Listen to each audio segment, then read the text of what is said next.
Assalamualaikum warahmatullahi wabarakatuh. Allahumma sholli ala Sayyidina Muhammad wa ala ali Sayyidina Muhammad. Pemirsa yang dirahmati Allah, marilah kita simak ceramah dari Ustadz Dasat Latif dengan tema Umat Pilihan.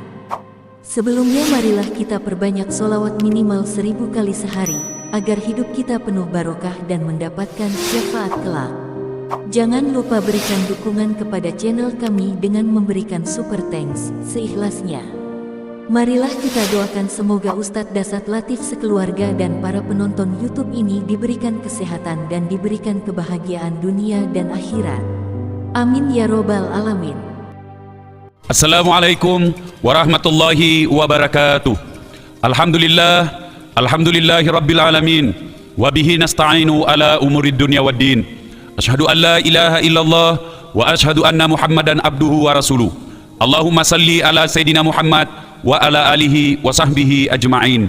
Amma ba'd. Ma'asyiral muslimin muslimat, pendengar suara Slebes yang insyaallah dimuliakan dan dirahmati oleh Allah Subhanahu wa taala. Dalam sebuah riwayat dijelaskan, pernah suatu saat menjelang waktu sholat subuh, Rasulullah sallallahu alaihi wasallam bermaksud untuk mengambil air wudu. Ternyata di masjid tidak ada air sama sekali. Beliau kemudian bertanya kepada para sahabatnya, "Saudara-saudara sekalian, apakah ada di antara kalian yang menemukan sumber mata air?" "Tidak ada ya Rasulullah." Nabi kemudian berkata, "Kalau begitu silakan cari kantong kulit yang bisa dipakai untuk menyimpan air." Berangkatlah Bilal mencari kantong kulit yang bisa menampung air.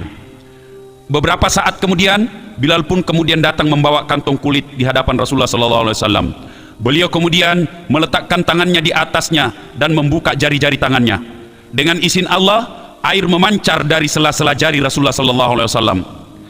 Inilah kemudian menjadi salah satu mukjizat Rasulullah, yaitu jari-jari beliau dengan izin Allah dapat mengeluarkan air. Pendengar yang saya muliakan, Rasulullah SAW memanggil seluruh sahabatnya dan berkata, "Saudara-saudara, silakan ambil air wudu." Para sahabat pun kemudian bergegas mengambil air wudu. Bahkan salah satu di antara sahabat, Ibnu Mas'ud, malah meminumnya. Pendengar yang saya muliakan, setelah mereka wudu, Nabi kemudian memimpin salat subuh. Selesai salat subuh dan memimpin doa, Rasulullah SAW kemudian berbalik kepada para sahabatnya sambil berkata, "Saudara-saudara sekalian, apakah ada di antara kalian yang mengetahui siapa makhluk Allah yang paling menakjubkan imannya di muka bumi ini?" Para sahabat pun menjawab, "Malaikat ya Rasulullah." Nabi berkata, bukan malaikat yang paling menakjubkan imannya." "Kenapa ya Rasulullah?" Nabi kemudian menjelaskan, bagaimana malaikat tidak beriman dengan baik? Mereka langsung mendapat perintah dari Allah Subhanahu wa taala. Tidak ada perantara antara Allah dengan malaikatnya. Dari belakang ada lagi sahabat berteriak, "Saya tahu ya Rasulullah." "Siapa?" Sahabat itu kemudian berkata, "Para nabi dan rasulnya ya Rasulullah." Nabi pun kemudian menggeleng, "Bukan itu orang yang paling bagus imannya." "Kenapa ya Rasulullah?" Nabi kemudian menjelaskan, bagaimana nabi dan rasul tidak bagus imannya?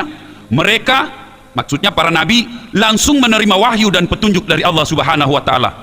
Ada lagi sahabat berteriak, "Saya tahu ya Rasulullah." "Siapa?" kata Nabi. "Sahabat-sahabatmu, kami ini ya Rasulullah." Nabi pun berkata, "Bukan kalian." "Kenapa ya Rasulullah? Bagaimana kalian tidak beriman dengan baik? Tidakkah kalian hidup bersama dengan Nabi? Tidakkah kalian langsung mendapat fatwa dan contoh langsung dari diri saya?" Kemudian sahabat geleng kepala, "Kalau begitu, siapa orang yang paling bagus imannya di muka bumi ini ya Rasulullah?"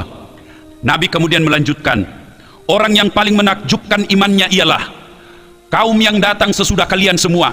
Orang yang paling menakjubkan imannya adalah orang-orang umat-umatku setelah kalian semua." Sahabat pun kemudian berkata, "Kenapa mereka yang lebih baik imannya ya Rasulullah?" Nabi kemudian menjelaskan, mereka baik imannya karena mereka mempercayai aku meskipun mereka tidak melihat aku.